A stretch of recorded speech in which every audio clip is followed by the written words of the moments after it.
Welcome to another one of our episodes, Aragone Advisors. Today here we have attorney Paul Velasco from Velasco Law Group. Welcome. Thank you for having me. So Paul has been practicing law in California for the last 25 years. He's a very successful estate planning attorney and trust and probate litigator.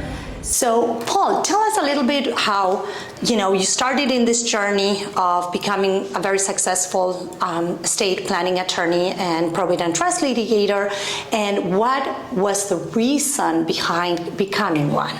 Okay, well, out of law school, I worked for a boutique firm in West Los Angeles, and I started out doing litigation, civil litigation, which I think most people coming out of law school are going to dabble in that a little bit. And so I did that, and I really wanted to be a litigator. That's really my whole point in going to law school. But I really found out that what the concept, the conceptual visual of what it is to be a litigator is really different than reality. Correct. And so I didn't really care for it too much. Okay. I didn't really like the whole litigation scene. I felt like it was not for me. It was not my place. But I did that for a couple of years, kind of paid my dues.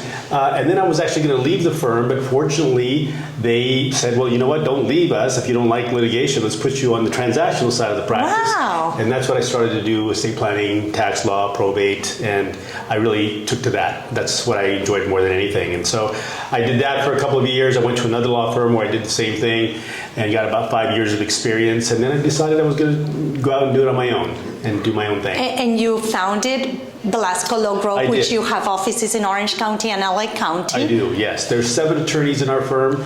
There's a total of about 25 individuals, paralegals, and legal assistants, and all of us are dedicated exclusively to estate planning, probate, and trust law. So this is really what we do. And it's funny how you evolved. You didn't like litigation at the beginning, but then you became one of the top litigators. I did, yes. So how did that come about? Well, look, when I went out on my own, I did decide I was just going to work on the transactional side of things and do mostly estate planning, which is what I did. But then there were times when disputes would arise. Yes. Things would happen, and I would want to refer the client out to somebody else, and many times they didn't want me to. They would want me to can't you just stay on and handle it yourself?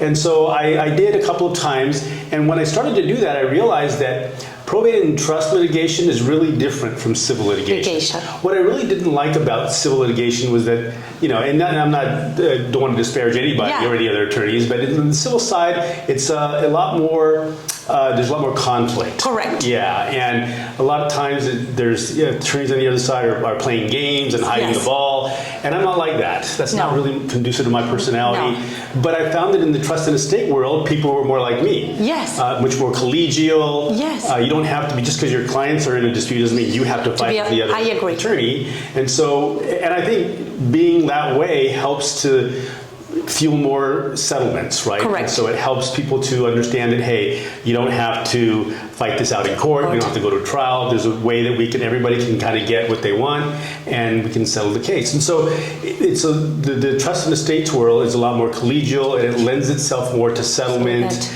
and not having to, fight with opposing counsel and lie and hide the ball. And I didn't really have to do any of that stuff. So I started to realize, okay, well, I fit in this world. I can do that.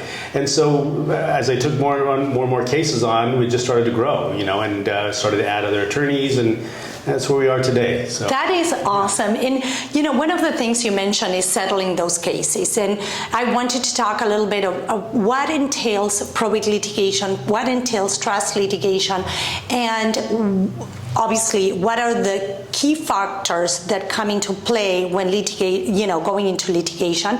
But there's so many cases that can be settled, can be mediated. Yes. So when do you bring or recommend mediation?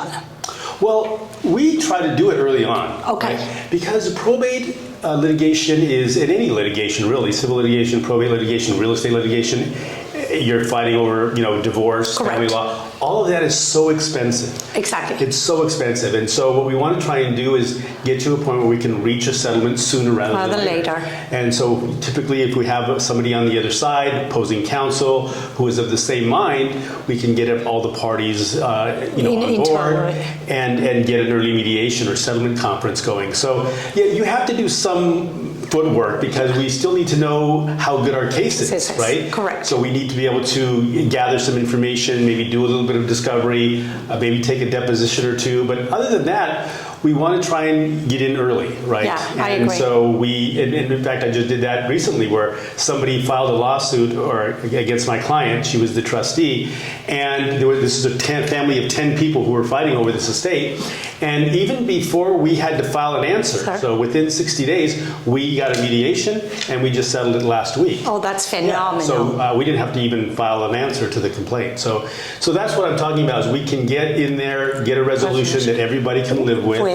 Yeah, because, the thing is in mediation, when you get a settlement, nobody's going to walk away completely happy. No, nobody. It's like a divorce. Exactly. Nobody ever wins. No. They all feel they lost. But however, we can minimize those emotion of feeling that they're the ones that lost. And again, I feel that with the probate and trust, those family dynamics that we have to deal with, if you get them early and you sort things out and you say, where can we compromise? Where can we come to a solution that is acceptable to all and nobody feels, the real loser, right?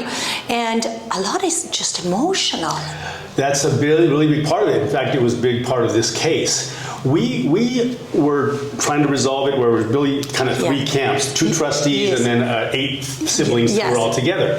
And we were able to work out a resolution that we would show them on paper. Look, if we do this, we're going to get, our clients are going to end up with this percentage, you'll end up with this percentage, but the dollar amount, because of the way that we were going to structure it, we were going to cut out taxes and we were going to get it so that everybody would get a little bit more money.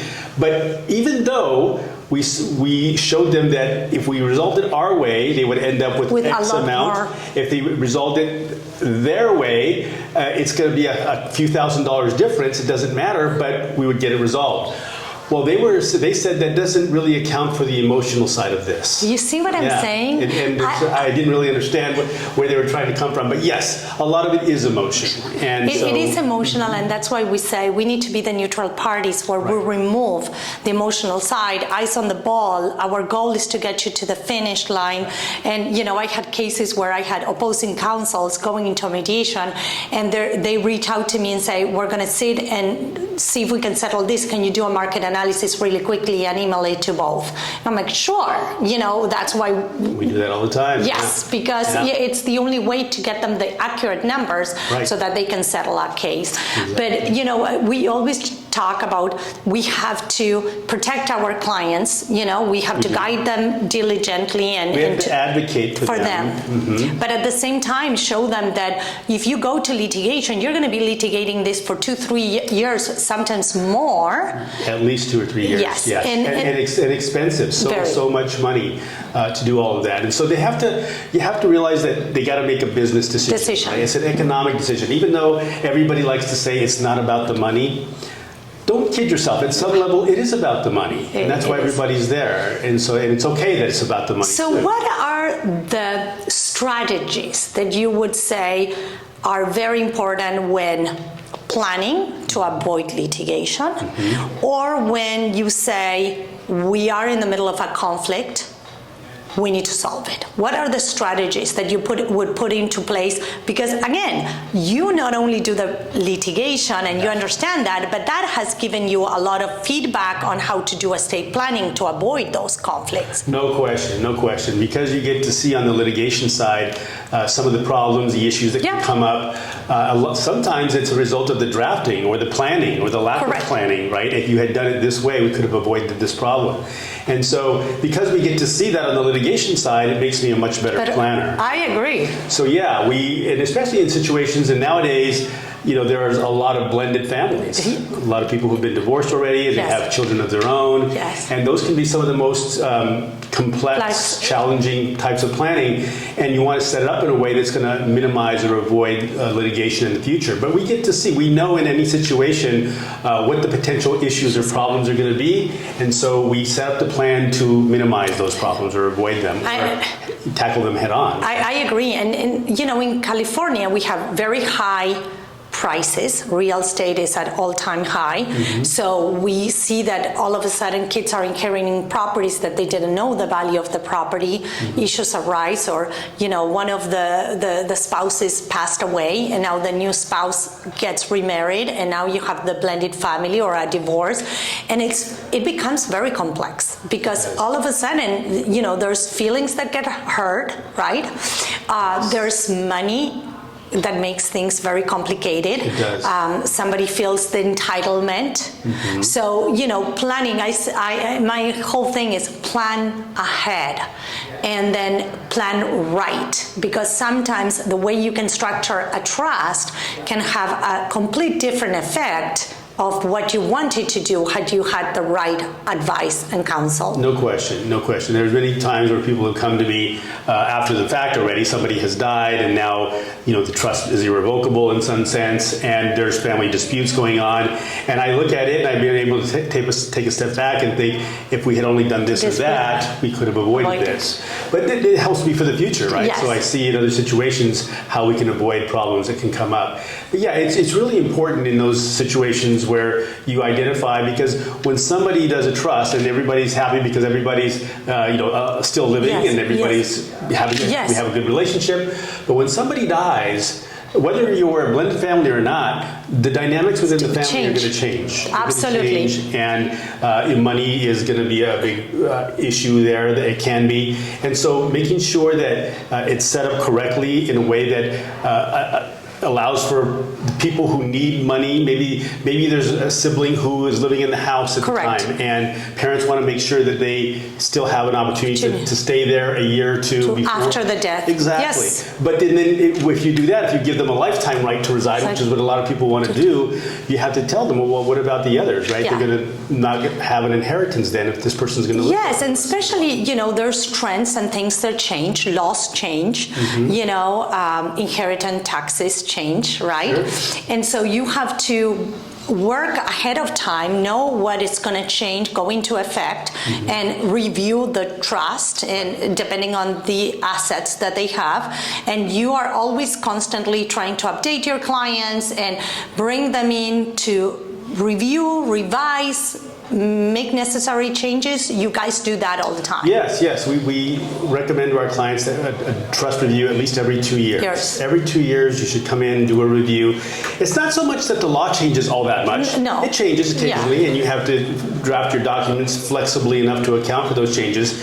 But it's really changes within the family. Yeah, that really account for most of the changes. And so it's really, really important to, once you have your estate plan set up, to do a semi, or at least a biannual review, right? So a lot of people don't know that when you're doing a trust, you're having lots of things being done at the same time. So we talk about if you have kids that were minors and now they're becoming adults, 18, and you want to be able to help them with doctors or things, you need to have a power of attorney. Correct. You also need a healthcare directive.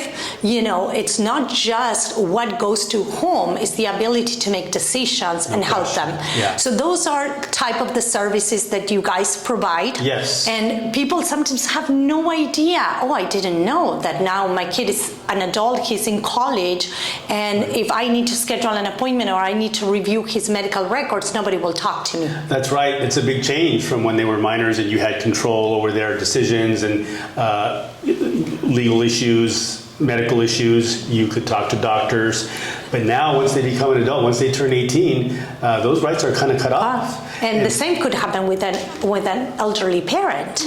Yes, definitely. I mean, if you don't have the right documents in place and that person becomes incapacitated, then you're looking at court. You have to go to court to get permission to do things, to have control over their finances. When they pass away, it's a probate. So all of that can be avoided with the right planning. Mm-hmm. So one thing people don't know is Paul also is very fluent in Spanish. That's right. And he's one of the few attorneys in California in estate planning that is fluent in both and practices in both, right? That's right. And so for the Latino community out there, I always say it's important to have somebody that can speak the same language. And for me, I speak fluent Spanish, and Paul and I can have discussions about, estate planning and avoiding problems in our Spanish, but there's a lot of Latino community. For people to understand, Latinos right now account for a big portion of home ownership in California.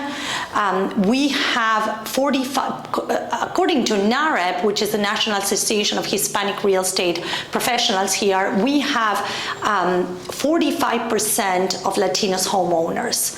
And that is important to note because we are making, strives to have more Latino homeownership in California, which is under the national average of 49. So we're making progress, but those Latinos come to this country, they work really hard, they become very successful in their businesses or their professions, and sometimes they don't know the laws. They don't understand what is a trust. And I try to explain to them constantly, you need your trust. If you have any assets over $180,000, it doesn't matter your house, if you have a family.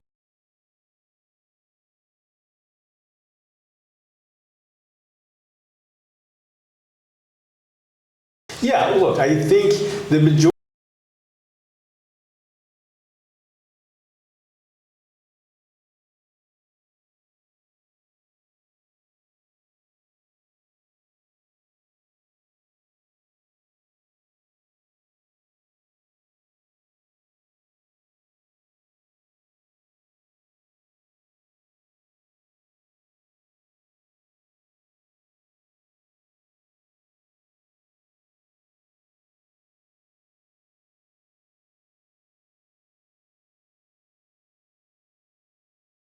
I agree. They just don't know. They don't know what they don't know, right? They don't. And if they really understood, and that's what I get them to understand, what's going to happen to their family if something happens to them?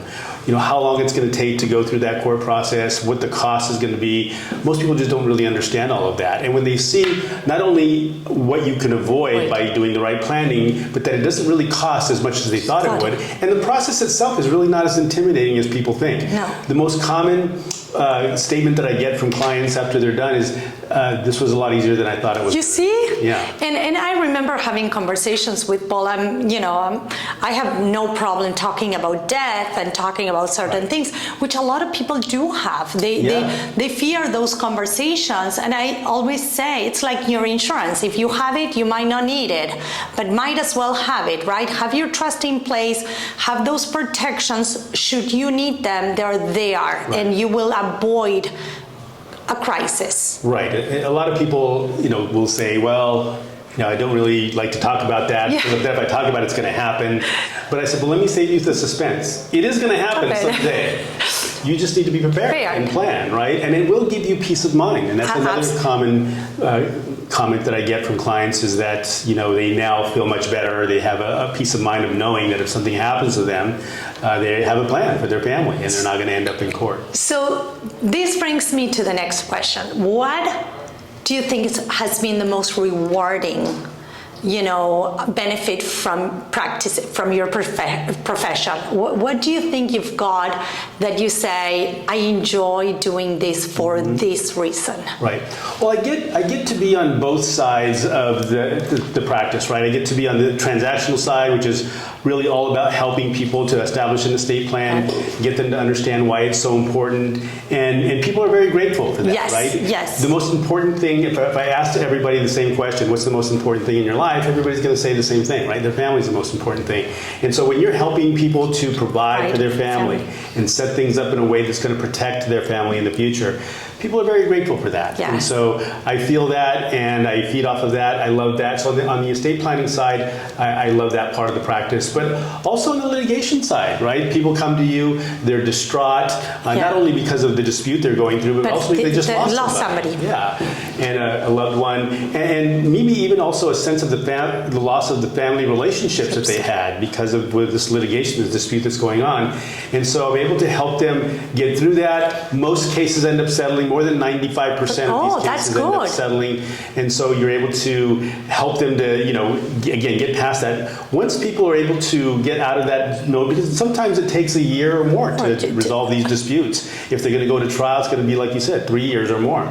And so in those situations where you can finally get them to get this dispute resolved, it's something that they can put behind them now and move forward, and it was always a big anchor in their lives, and now it's just a satisfaction knowing that I knew you were going to go there, because at the end of the day, everybody wants closure, right? Yes. Everybody wants closure, and when we can help our clients, I always say, I'm helping clients in one of the most difficult situations where they have lost somebody, and now on top of that, they need to make decisions. Right. It's really hard because you're going through a period of mourning, but at the same time, you have to put your gloves and start fighting this fight of probate or an inheritance through trust, and you're not ready to make those decisions. I have clients that sometimes they don't want to make decisions for 3 years, and then things escalate and more problems because they're hiding their problems. They don't want to face them, right? True.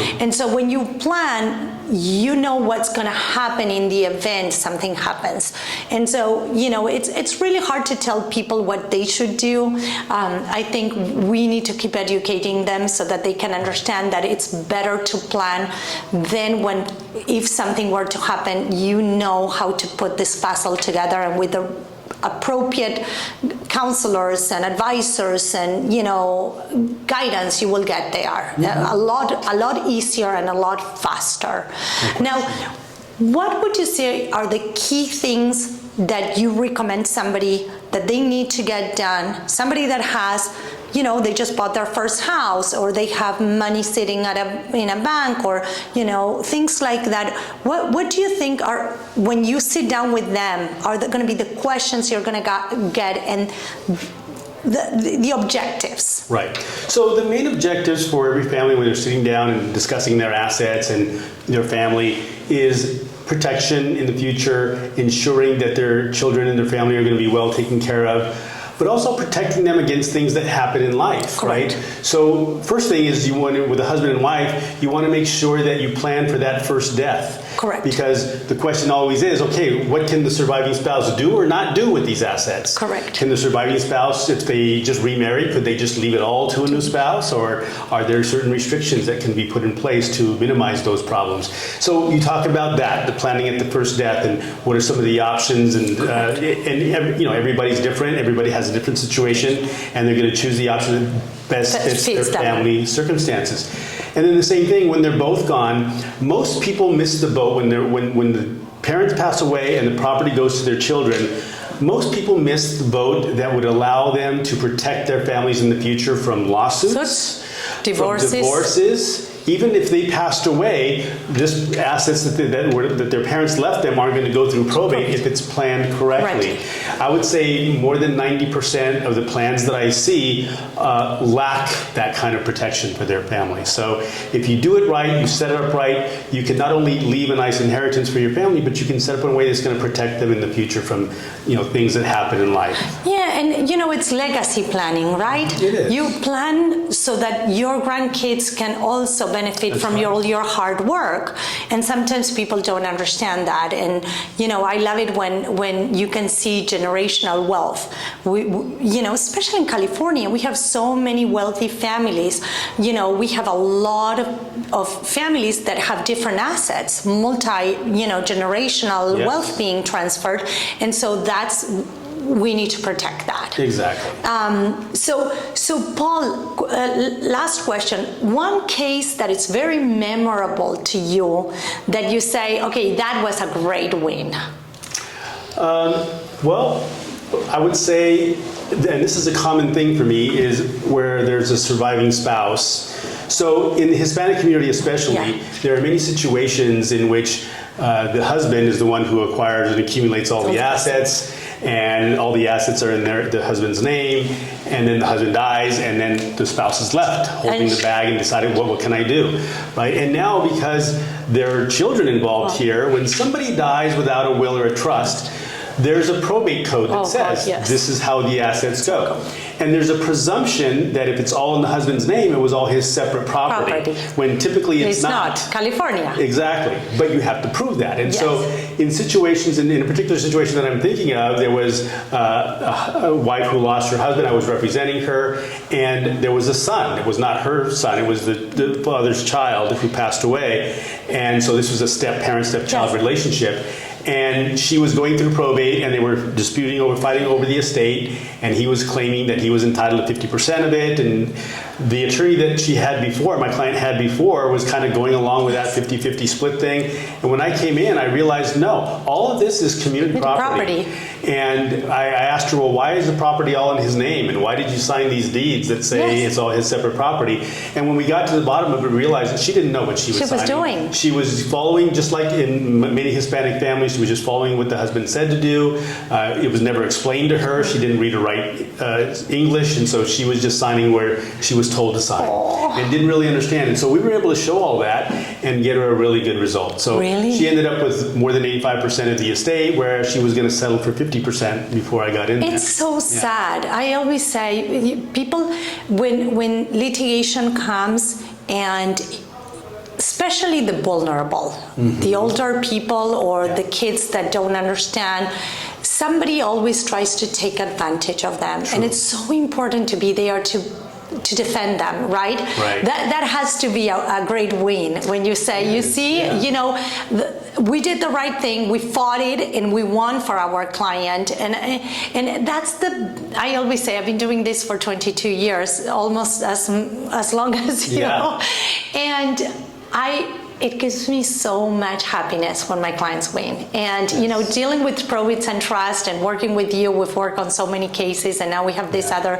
trust. And, you know, you have to educate them, and you have to set the difference aside and guide them to show them, this is the reason we're doing what we're doing. It's in your best interest, and there's a reason we do things a certain way, and that's why you need your attorney, and we double check and confirm everything with the attorneys. And at the end of the day, if you follow the guidelines, you will succeed. The problem arises when they think they know more than the attorney, right? And they want to make decisions. Yes, and it's a common problem. And many of the cases that I take on where the trustees or executors are coming to me, they tried it on their own and they got themselves into some trouble, and now we're having to help, you know, extricate them from that. But yeah, it's really important. Most people are not going to know, you know, first of all, being a trustee is a thankless job. You know, it's a thankless job because it's so much work, so much responsibility, so much risk if you don't do things right, and you've got basically a target on your back because nobody is really happy with the decisions you're making. You can't please everybody.